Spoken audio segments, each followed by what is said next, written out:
गणेश जी की जब भी आरती होती है तो हमेशा एक दांत का जिक्र जरूर होता है। पर क्या आप गणेश जी के एक दांत के पीछे की कहानी जानते हैं?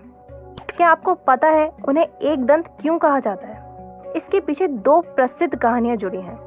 पहली कहानी भगवान परशुराम और गणेश जी के बीच के युद्ध की है।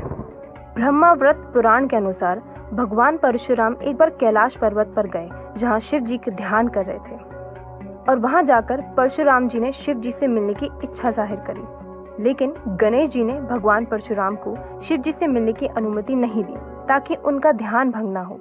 गणेश जी द्वारा मना करने पर परशुराम जी बहुत गुस्सा हो गए और उन्होंने गुस्से में आकर गणेश जी पर हमला करने के लिए अपने फरसे का इस्तेमाल किया, जो स्वयं भगवान शिव ने उन्हें दिया था। अपने पिता द्वारा दिए गए हथियार की शक्ति का सम्मान रखने के लिए गणेश जी अपने दो दांत में से एक दांत पर हमला ले लेते हैं, जिस वजह से उनका एक दांत टूटकर गिर जाता है। और इस घटना के बाद से गणेश जी को एक दंत कहा जाने लगा। और दूसरी कहानी है महाभारत की कथा लिखने की। आप सभी ये तो जानते होंगे कि महाभारत के रचयिता ऋषि वेद व्यास जी हैं, लेकिन फिर भी गणेश जी को महाभारत का मूल लेखक माना जाता है।